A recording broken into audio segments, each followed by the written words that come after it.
Hi, folks. If you're on Zoom, we're gonna get started soon. But yeah, cool. Is there a way to make this full screen? Yes, okay.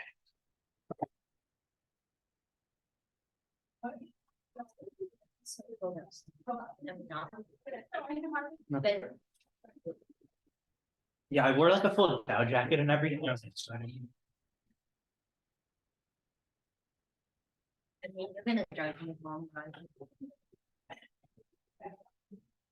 Yeah. I was stuck in traffic for 2 hours. It was crazy. 2 hours. There was a helicopter on the highway. Huge crash. Driving. Yeah, from Baltimore. People get started 7:05.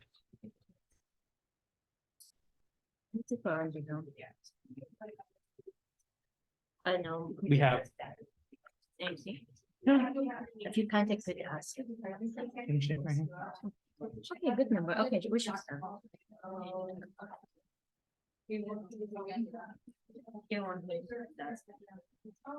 Say hi and then I'll start. You're going to water. No, it's fine.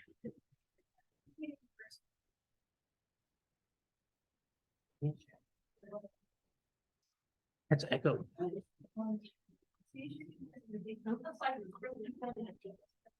Cool. Good evening, everyone. Welcome to the Intro Quantum Computing Workshop. I'm Drew. This is part of the Undergraduate Quantum Association. We're going to go through some stuff in the beginning, but for this one, it's an interactive workshop, so you'll need your laptops. Our hope, by the end of this is to have you code on some quantum computers or quantum computing simulators as well to get a nice overview of the field and of quantum computing. So as we go through some stuff in the beginning, the first thing I'd ask is if you go to lab.quantum-computing.ibm.com, it will take you to something that looks like this. You will need to make an account to log in. You can make one using your chirp mail. That's what I did. But just, lab.quantum-computing.ibm.com. But yeah, without further ado, let's get started. You wanna? Right there. How I'm moving them. You can just. Oh, okay. Okay. Should I talk here? Okay. Hi everyone. Hi everyone. Before we start the workshop, I'm just going to give a quick introduction about us. We're the Undergraduate Quantum Association. We're interested in quantum science and technology. Our goals is just to create a community where we could all learn together and also connect you with like a lot of resources and opportunities that are out there. Sorry, I'm the vice president of UQA and Jade. President of UQA. My name is Jade. And Drew is the event director. Okay, yeah, so can you just click? Okay. Oh yeah. So first, like what we're doing, some of the past events that we have done is going to IonQ, which is a quantum computing startup. So you could see the computers they have, the actual like quantum computer. And we also were at the BitCamp for the last 2 years. We hosted the whole quantum track. So it was a series of workshops. And lastly, we hosted the Squid conference where we gave an opportunity for people to present any work they have for related to quantum. The stuff we're going to do, or we started to do, and we're going to continue to do this semester. We have our weekly meetings every Wednesday at 6:30 in the physics building. We have speakers and we also have workshops or go learn some like paper together and stuff like that. Also, we have a program where we tour different facilities related to quantum. Previously, we went to the Joint Quantum Institute, and next month we will be have a tour to IonQ. Finally, our big event for this semester is we're planning a quantum career fair. It's going to be December 1st, and more information for that going to come out. And so yeah, how to get involved. I would recommend to join the Discord. You will get all of our announcement, the opportunities and advertisement through Discord. But if you're interested, our link tree also have our Instagram, website, and all of the links. And that's all for me. I will give the stage for Dhruv and start learning quantum. Thank you. Yeah, we're going to have a QR code at the end of the presentation as well. So, no rush if you can't get that. As a show of hands, in terms of years, anyone freshman year? Nice, perfect. Sophomores, any sophomores?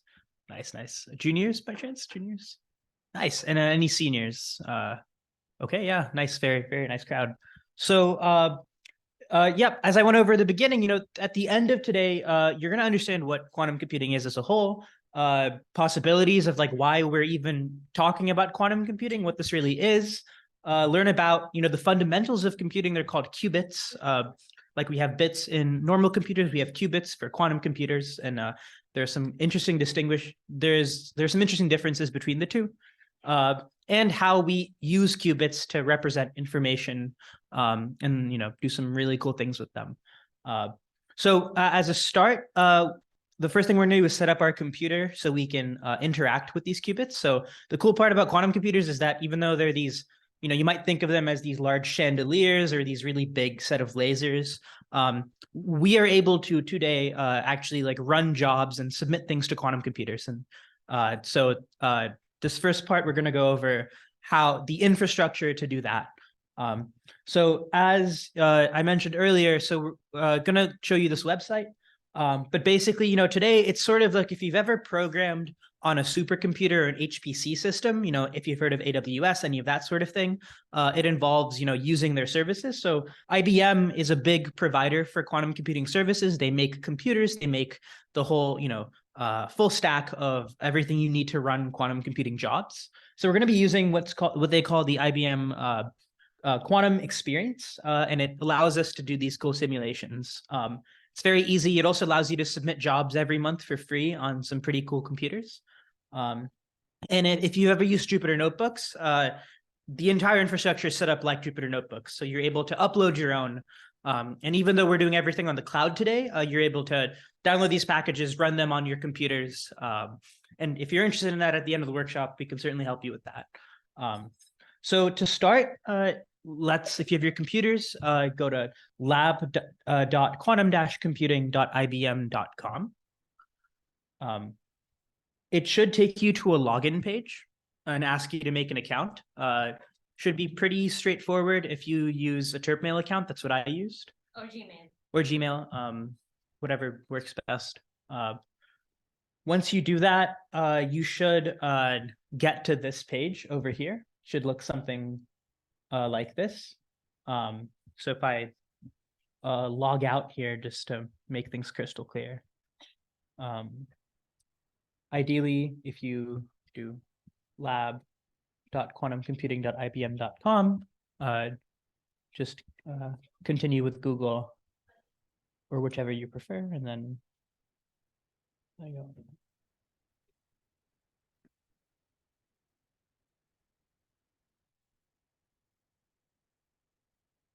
And once you do that, it might ask you to click a server request button. This is analogous to if you've used Jupyter Notebooks, starting up a session. This might take a while based off of the internet. So the Wi-Fi has been a bit spotty, but there we go.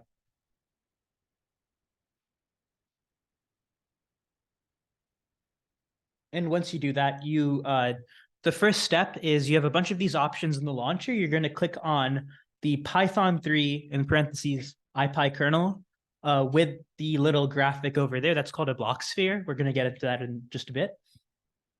And when you click that, it should automatically show you these import statements. They're not that important for the purposes of this workshop.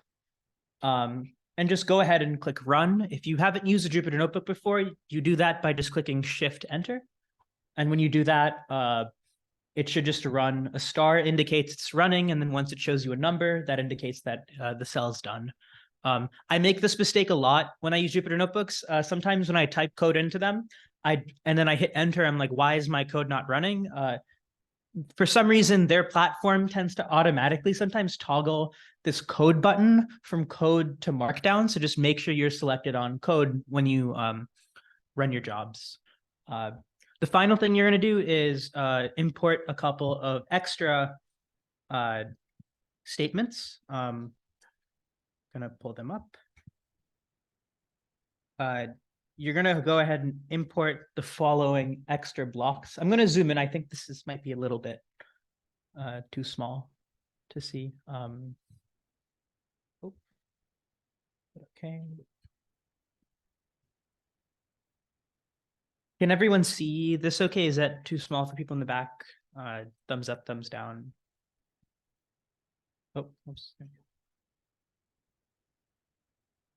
Yeah.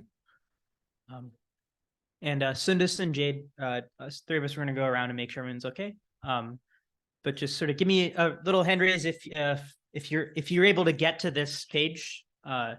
Is everyone able to get to this at the very least? Okay, couple. And once you're there, these import statements.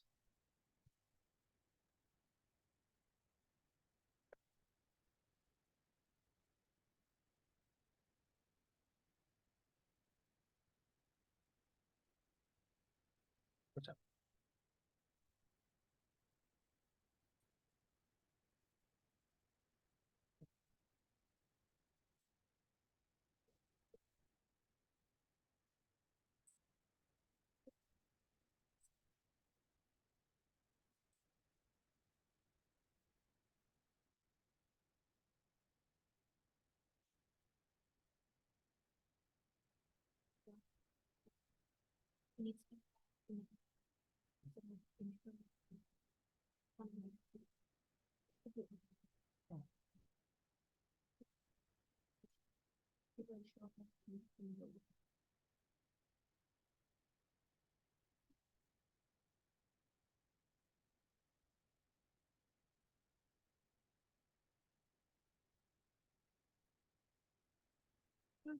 No worries.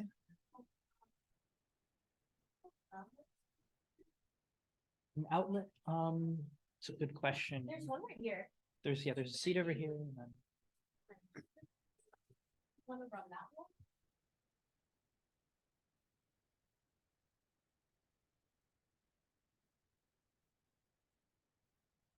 Okay. Just a second show of hands. Is everyone able to get to this page, regardless of the import statements? Thumbs up.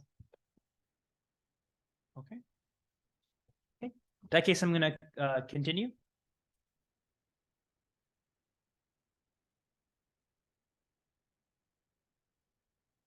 So just as an introduction, so quantum computing is this new paradigm of computing. People like to, there are two ways you can compare quantum to classical. You can look at quantum computing as sort of the natural next step to looking at some of the shortcomings of classical computing. What are issues with our current computers that can be solved? And that's one lens we can look at quantum computing. And so the idea is that with quantum computing, because you have qubits, each bit is able to represent more than just a 0 or a 1. So on our computers, we have these transistors all across our computer, and different combinations of binary digits represent information. My cursor on my screen might be a certain set of 1s and 0s. My screen might be something else. The BIOS in my computer might also be something else. Each definitive strings. And this is, cool. We've been doing this for about 40 to 50 years.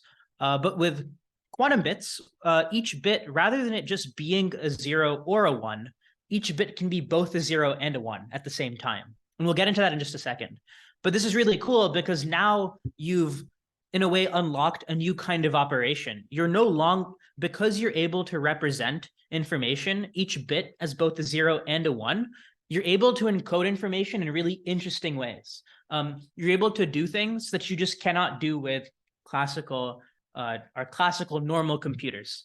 A really cool part about quantum computing is that if I have bits on my computer, these bits don't really talk to each other. If I have a set of bits and I change one of them to a 0 or the other one to a 1, that doesn't affect the output of my entire system. But with quantum computing, with qubits, we're able to use a phenomenon called entanglement to have our quantum bits interact with each other. So I can make logical operations that say, hey, if this particular quantum bit is a 0, I want this other bit to be a 1.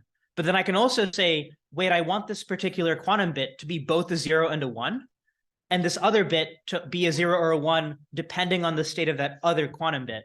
So I'm able to represent a lot more information with a lot less number of bits.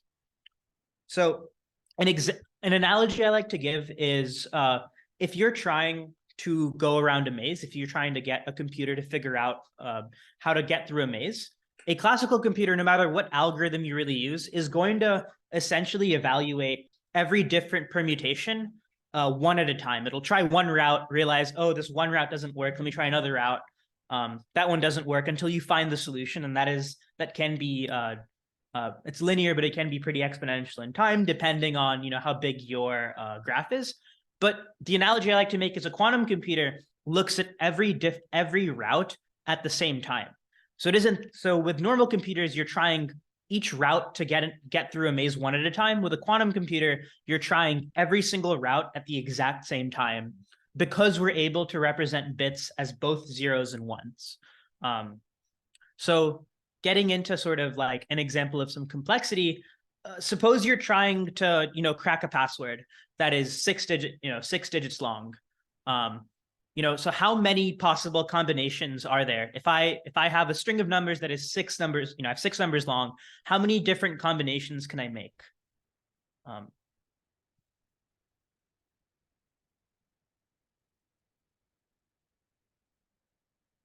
Yeah. 6 factorial? Not quite. Is she much larger? Yes. Sorry? 1 million? Not quite. A little bit more. There's a specific expression we can use. That expression is 10 to the 6. Oh, I guess that is 1 million. My bad. I thought I was going to say 2 to the 6, but it's 10 to the 6. Sorry, it's late. But yeah, 10 to the 6 different permutations, which is just a lot. And so in general, this might be a refresher if you've taken an algorithms course, but algorithms have you can represent an algorithm based off of how it grows versus its inputs, right? I can map I can map a certain number of inputs to a certain number of outputs, and that is the complexity of an algorithm. And so constant time is something that always takes the same amount of time, no matter what the challenge is. If I have a dictionary of like 100,000 different elements, the time it takes to find any item in there is always the same. It's always constant.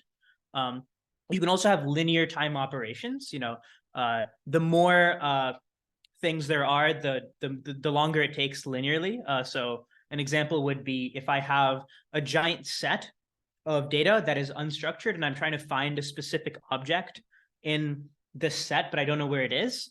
At worst, I would need to look at every single element in my list to find where the object is. So that's linear time.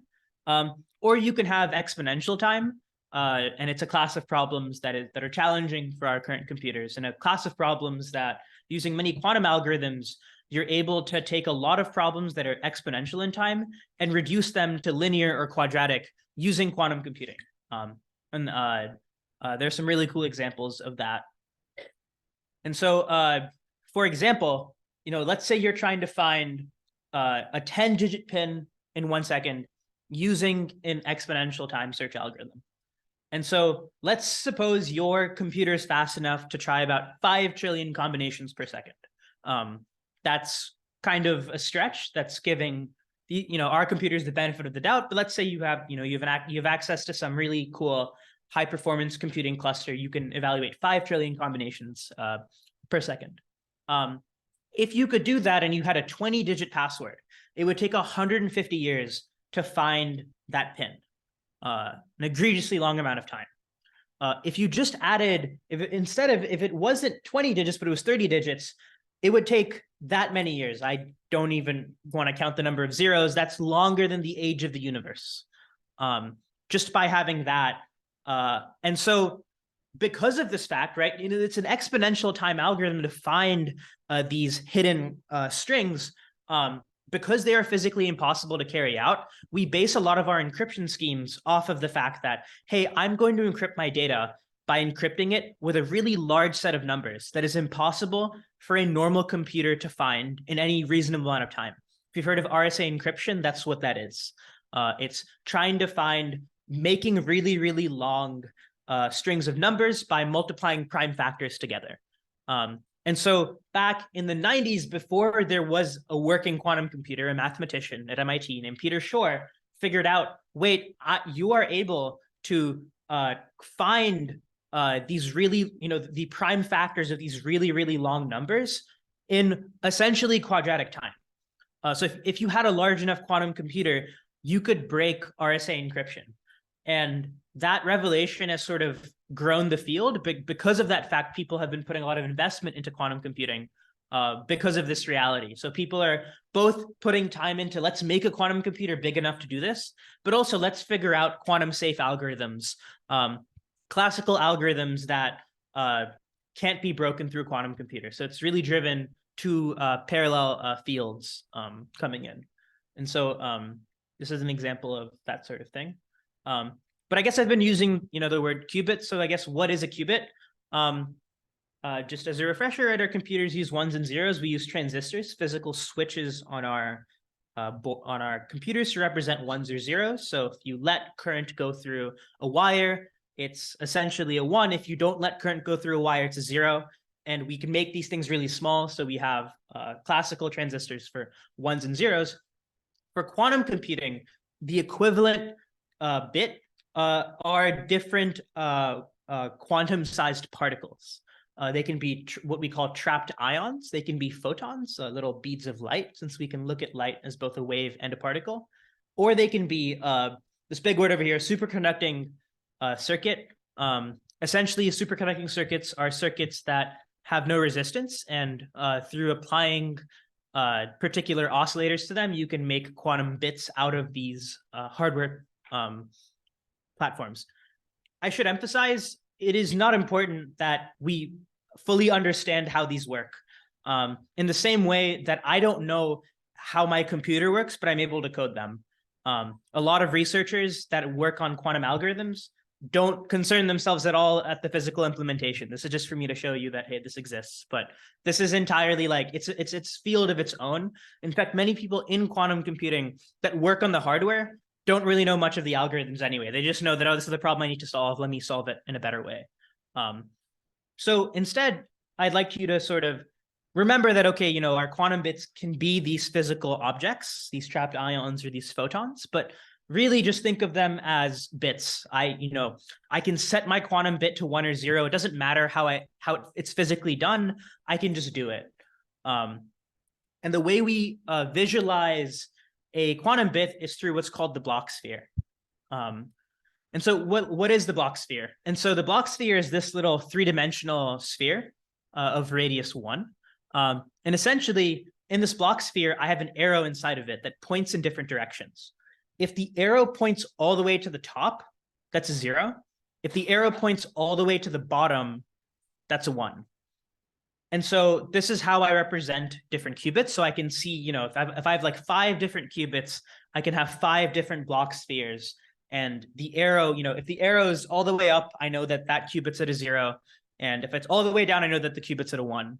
And so my question is, if I wanted to, have my quantum bit be sort of a 50-50 chance of being a 0 or a 1, where might this arrow be?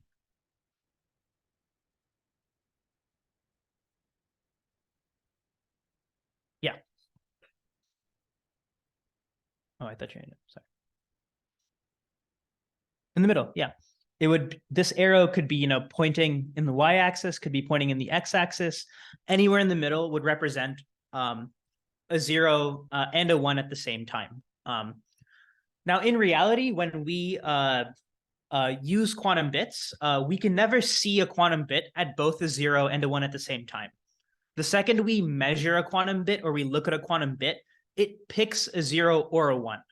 So in other words, if I wanted to see both 0 and the 1 at the same time, what I do is I take my arrow, I set it to being at the center of this block sphere, and then I do this 1,000 different times. And ideally, if I do it 1,000 different times, 500 times it'll be a 0, 500 times it'll be a 1, hence it being both 0 and 1 at the same time. And so that's what a block sphere is. This is pretty cool because a lot of our particles in real life do this without us even realizing. It's sort of analogous into like, I don't know where someone is in this room until I look at them. And so it's like that with a quantum bit. It's like, I don't know if the qubit's at a 0 or a 1 until I observe the qubit, but I can prepare my qubit to be, you know, an even probability of 0 or an even probability of 1. And it doesn't have to be even. I'm able to, you know, have this I can make my qubit's arrow point in this, you know, green direction over here. So if I, you know, measure this 1,000 times, I'll find that most of the time I'll see it as a 0, and some of the time I'll see it as a 1. This is really cool because if you've used random number generators on your computers, they're not random, they're pseudo-random. They're based off of a seed value, and depending on the seed value, it uses an algorithm to try to emulate true randomness.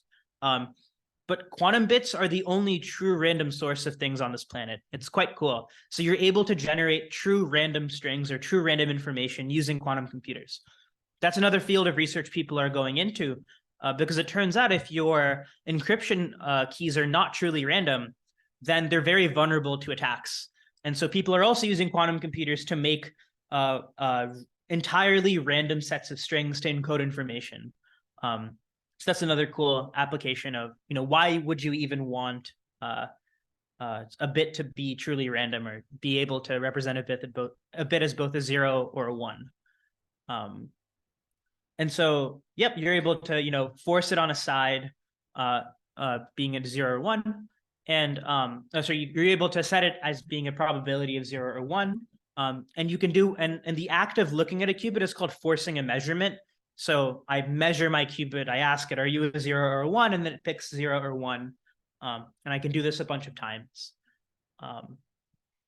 Yep, that's it. So the gate that actually takes our qubit from a 0 to the positive x direction, or, you know, both a 0 and a 1, is called the Hadamard gate. And so we'll get to that in just a second. But for now, you know, let's try to code this. And so we're gonna now turn our attention to the notebook, the Jupyter notebook that you have open. But as a sort of example of running a qubit, you know, what happens is I have a qubit, I assume my qubit is at a 0, and I apply different operations on my qubit to get it to be at different locations. And these operations are called gates. So for example, my qubit starts over here. I apply an H gate, which takes my qubit from a 0 to like being in the plus x-axis. I can apply then a Z gate, which takes it from the plus x to the minus x direction. And then I can apply another H gate, which takes it from that direction over there down to 1. Yep. At this point, does anyone have any questions? Yeah. You can go ahead. Yes.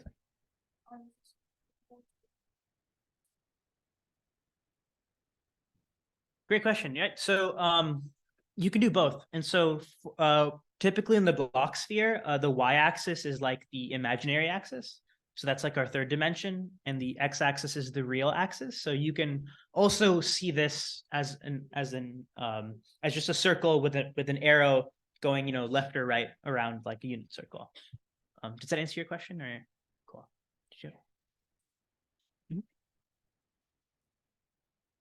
The z-axis, right? So the z-axis is what we call our computational basis.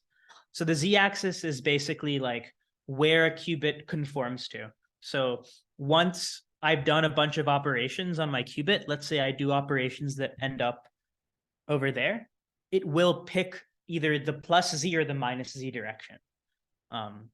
So that's the basis that we can physically see. Everything else we can't really see. But yeah. Cool. Any other questions? Great. So yep, let's turn our attention to this notebook. Has everyone been able to get these import statements in? Just a show of hands if you haven't been able to yet. Okay.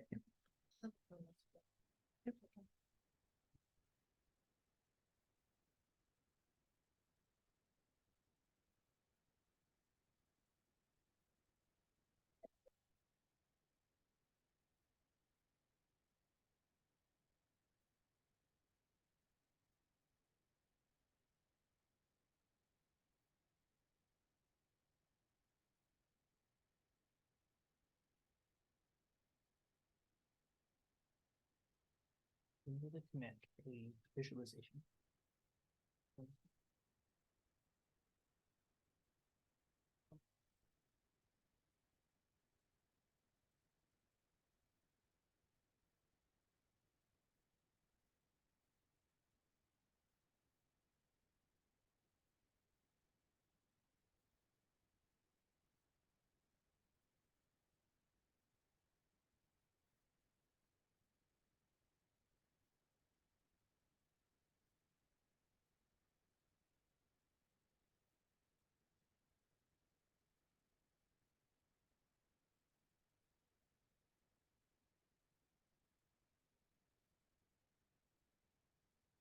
Meanwhile, if you still have questions, feel free to ask.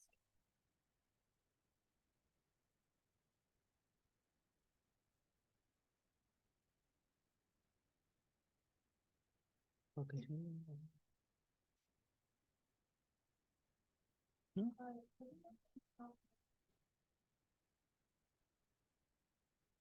Parallel computing, yeah. So parallel computing is still classical computing. So with parallelization, you're able to run things simultaneously, and you can do that with quantum computers. The distinguishing thing is if I run operations in parallel, I can't get my parallel operations to communicate with each other. For example, if I'm running two things in parallel without adding an explicit like if statement on one of them and saying, oh, if the state of one of my computations is this, do this for the other one, there's no real way to communicate with each other. That's the, yeah. Yeah, and also probabilistic classical computing exists, but it still has its own drawbacks, like mainly the entanglement, the ability to communicate, like qubits being able to communicate with each other is a strong suit for like quantum computing that is unique and there's nothing like similar to it. Yeah. Another cool thing with quantum computing is if I give you the number 5 in general, you don't really know how I did that 5. I could have done 3 + 2 = 5. I could have done 4 + 1 = 5. I could have done any of these things, and it would be unclear as to how I arrived at my answer of 5. But with quantum computers, if I do addition with quantum computers and I give you the output, you know exactly what I did to get that 5. There's no ambiguity. You'll know that, okay, Drew, he did 3 + 2 to get 5, not 4 + 1. Because something that's unique is that gates operations are reversible on quantum computers, which we'll show in a second as well.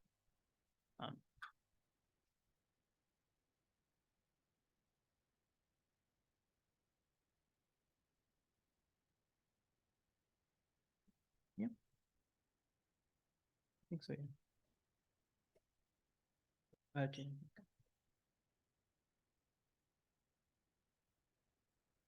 Cool. So we're gonna move on, but feel free to raise your hand if you still need support. We're gonna walk around.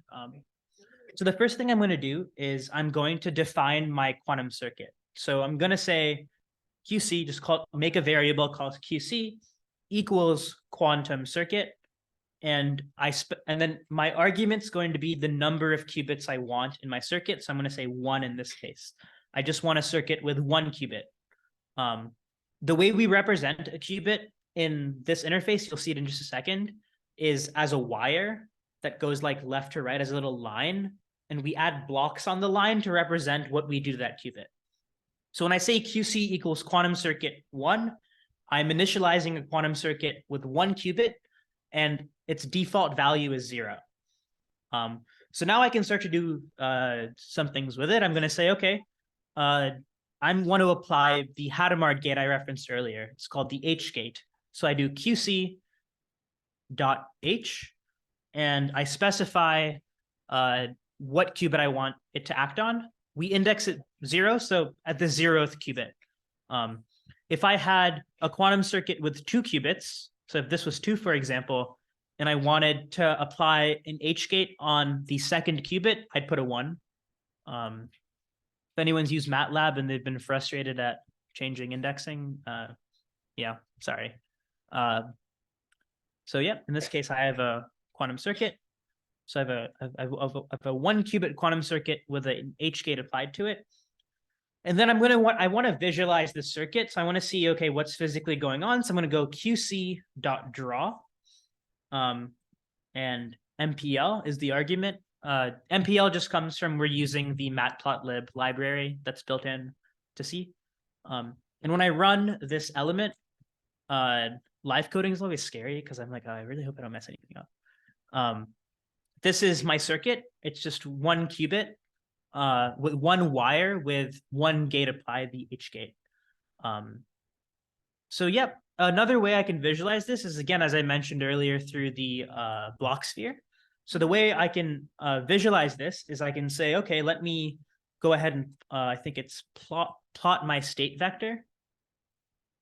So the plot state vector function, and the argument of it's going to be QC. And so when I hit enter, block. Do you remember the? You misspelled. Oh boy. No, if Jade's here. Oh, nice. That's strange. Is it dot? Not. Might be dot. No, it's not. Okay, I'm gonna use my backup function then. Gonna use plot state Q sphere with my argument. Oh my gosh. Oh, I didn't spell that right. Great. Okay, there we go. And when I do this, this is a different representation of a qubit, which is why I didn't want to show this. But essentially what this is showing is by applying my Hadamard gate on a quantum bit that was at 0, my qubit is both a 0 and a 1 at the same time.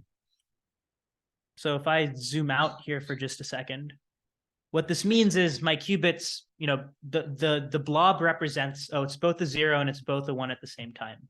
And so, yep, I've made a circuit that, you know, that takes a 0 and makes it both a 0 and a 1 at the same time. What if I want to, you know, make my qubit go from a 0 to a 1? Well, there's another gate that's called the X gate. So what I'm now going to do is, add some numbers. I'm going to create a second quantum circuit called QC2. Oh, Jay, do you remember the function for the old block sphere?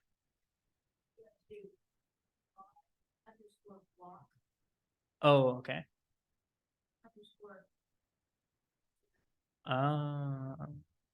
QC. Nice. There we go. Thanks. If you do this command, then you'll see the picture we've been referencing. So my qubit starts at the 0, and now my arrow is pointing between 0 and 1. So it's an even superposition, or it's an even probability of being both a 0 and a 1 at the same time. But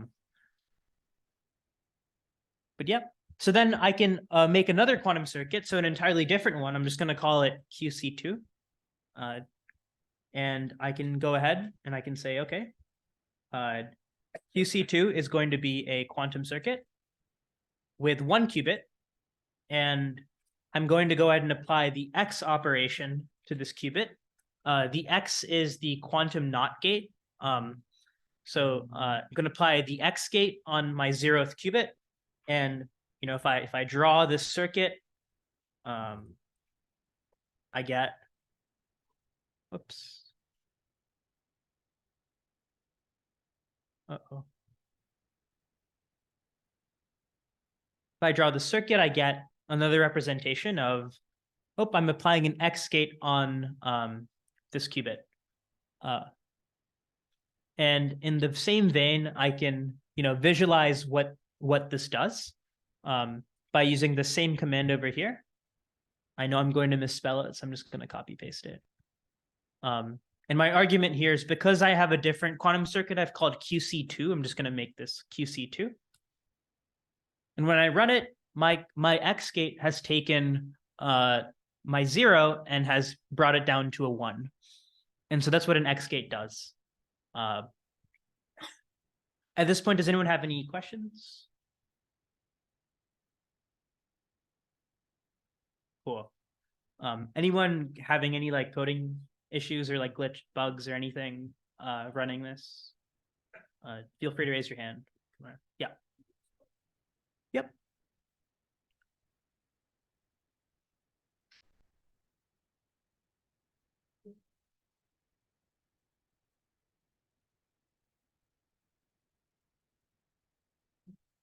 The second block is just the same as the first block, except I've just called my circuit QC2 instead of QC, since it's a new quantum circuit. But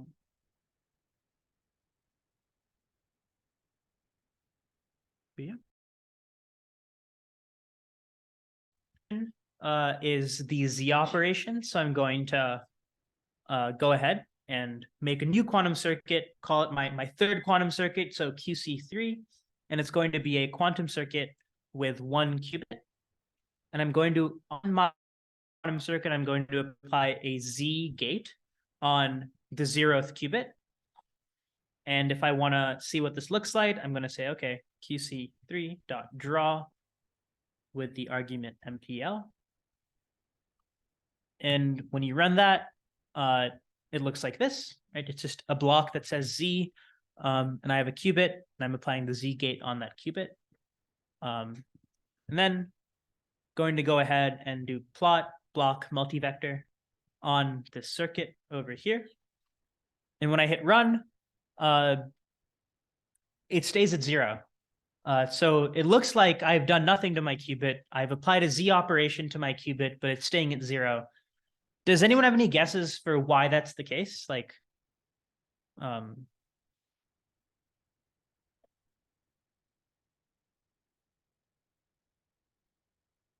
sure, that could be one.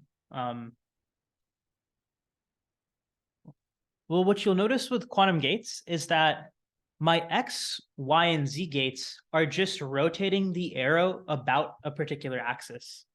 So if I have an arrow pointed starting in the Z direction, starting in as a 0, my 0 is the plus Z direction.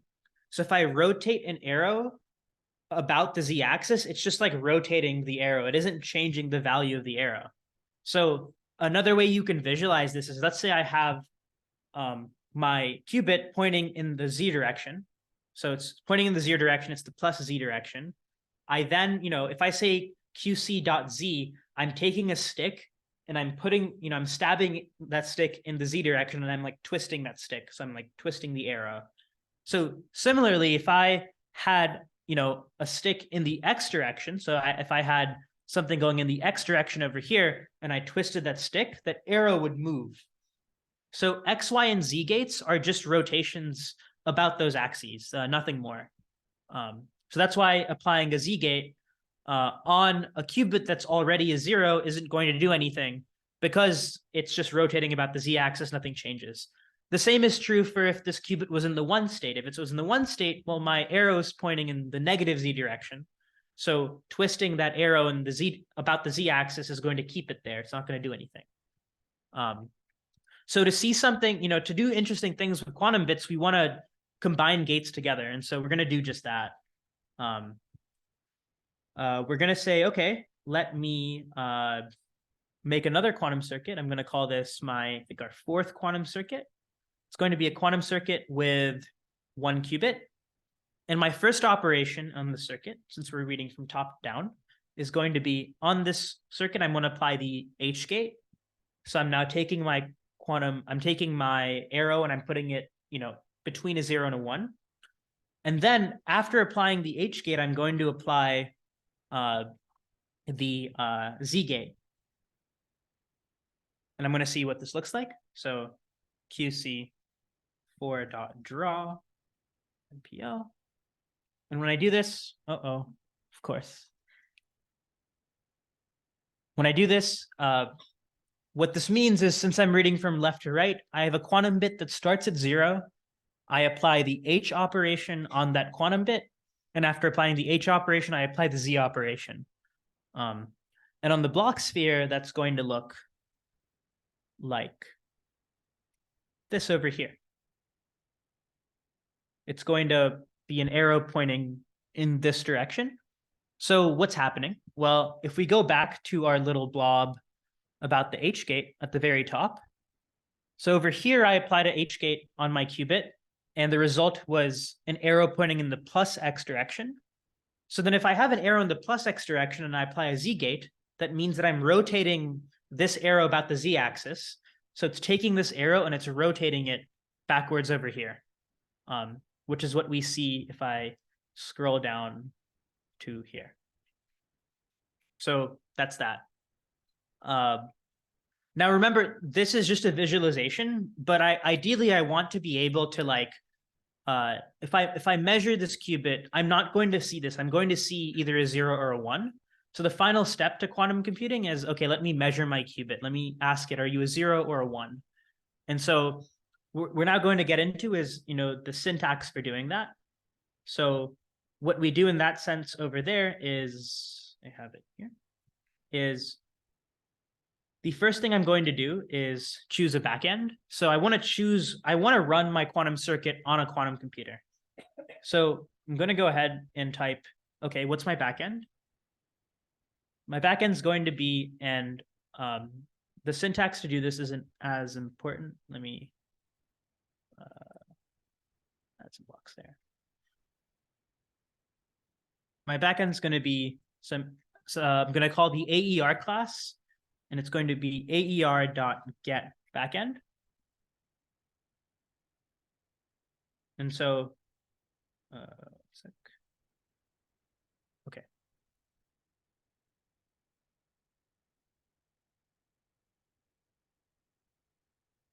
There it is. And the backend we're going to use, the argument's going to be a particular simulator. If you go on IBM's website, you can find out that there are lots of simulators. So we're going to use what's called the CHASM simulator. You Yep. have Sorry? Oh, I misspelled it. Nice. CHASM. So my backend is going to be the CHASM simulator. So once I've chosen a backend, I want to send my quantum job to this backend. So I'm going to say job equals, I want to execute a job on this backend. And I want to execute a particular quantum circuit. So I want to execute this circuit over here. So my argument's going to be QC4. So that's the name of that circuit. I want to execute it on this specific backend. And the number of times I want to run this circuit, I want it to be arbitrarily about 1,000 times. So here I'm taking my circuit, and I'm putting it on a quantum computing simulator, and I'm running it 1,000 times. So if I run this 1,000 times, what would your guess be for what we expect?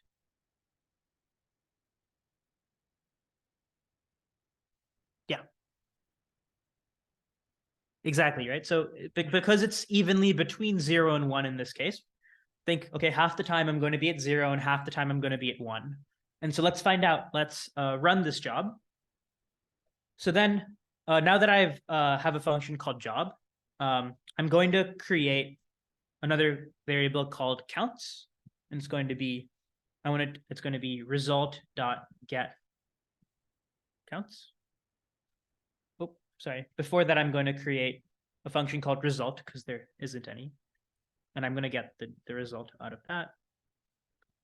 And then counts is going to be result.getCounts. And because I'm looking at how many times my quantum bits a 0 or a 1, a very natural way to do that is through a histogram with a 0 and a histogram with a 1, and it visualizes, okay, how many times was it a 0? How many times was it a 1? So I'm going to go plot histogram, and I'm going to plot the number of counts. And when I run this, I get an error because I cannot type. No counts for experiment 0.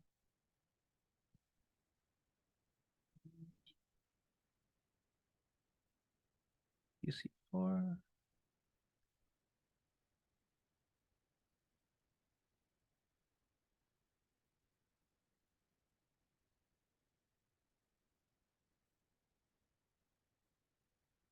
Hmm.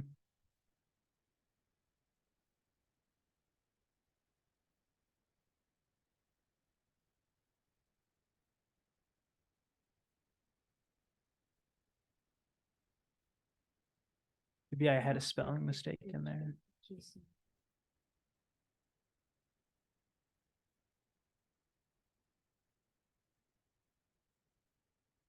Uh-oh.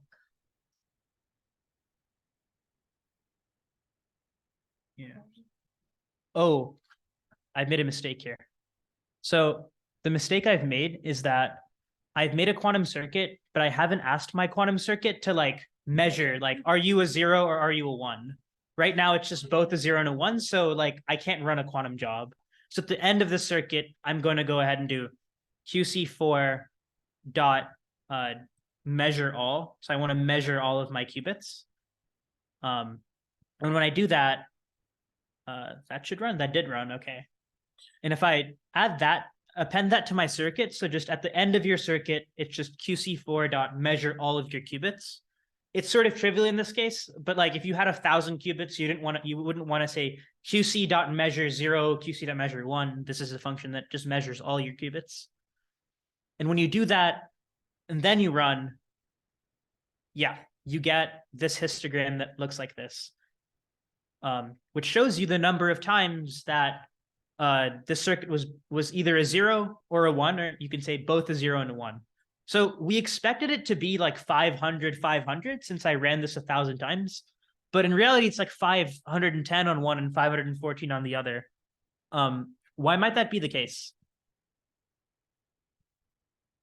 Well, so I'm going to run this 1,000 times instead. That's 1,024. Whoops.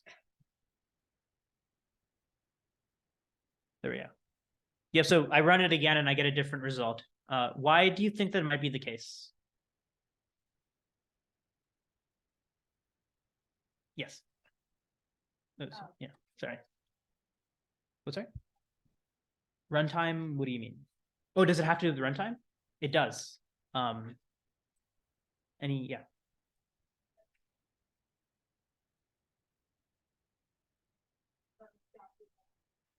Yep. So it's a mix of both, right? It could be, because it's probabilistic, it could be a 0 or a 1. But if this was a perfect quantum computer, we would expect it to be both, exactly 500 times 0, 500 times 1. But in reality, our quantum computers are noisy. They're not going to be perfect. And because of this hardware level noise, it isn't going to behave exactly as we expect. It'll be close to, but not exact. In fact, on your computers, each of our classical bits have a failure rate of like they work 99.99999% of the time. And so a large part of your computer is actually a bunch of bits that are never used. They're correction bits. So in the event that your physical bit fails, a correction bit like corrects for that. Today, quantum computers aren't that big. We have at most a couple hundred qubits, so we don't have any correction bits. And so because of noise, we don't get an exactly ideal output. But yeah, great. So yep, that's how I do that. And another cool demo is I mentioned the idea of like a reversible gate. So I'm going to do something separate. I'm going to create a new circuit. I'm going to call it QC, I think 5 at this point. Is going to be a quantum circuit with 1 qubit. And I'm going to go ahead and apply an X gate on this qubit. And I'm going to go ahead and say, okay, I'm going to draw what this looks like. So, there it is. Of course.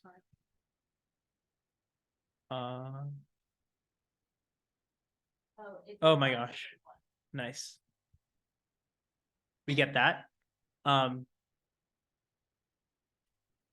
And if I go ahead and I plot what this looks like, it's going to be the exact same as before. So I'm going to go ahead and copy this. Okay. That it looks like, I've applied an X gate, I've gone to the one state. But if I then apply a second X gate, so I go ahead and apply a second X gate like that, and I draw the circuit. Now I have two consecutive X gates. And if I draw what this looks like, I go ahead and visualize what this looks like again. I go back to a 0. And so with quantum computers, the cool part is if you apply the same gate twice, you reverse whatever you did. They're called reversible operations. So that's a quick intro to 1-qubit quantum gates, quantum circuits. You can certainly add many more and apply entangling operations. And so this is a really good website that you'll have access to on different types of other quantum gates you can apply and what they physically do. You'll notice that these quantum gates can also be represented by matrices.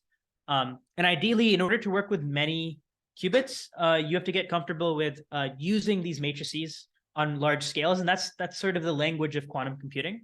So in terms of like moving forward, it's understanding how these gates work as matrices. Also, in our demo, we only used 1 qubit, but we never did something with things with entanglement. So also like how can we get qubits to interact with each other? There's also plenty of quantum computing courses at Maryland that are available, but also we host a bunch of workshops at UQA that go more into these details. And yeah, I think that concludes what we had to say. But yeah, thanks so much. Another cool website you could like use it to like visualize what's going on. Textbook. No, the composer. Oh, yes. Yeah, so if you go in the same quantum lab website, yeah, like when use the lab, there's a composer tool. Drew can show you now.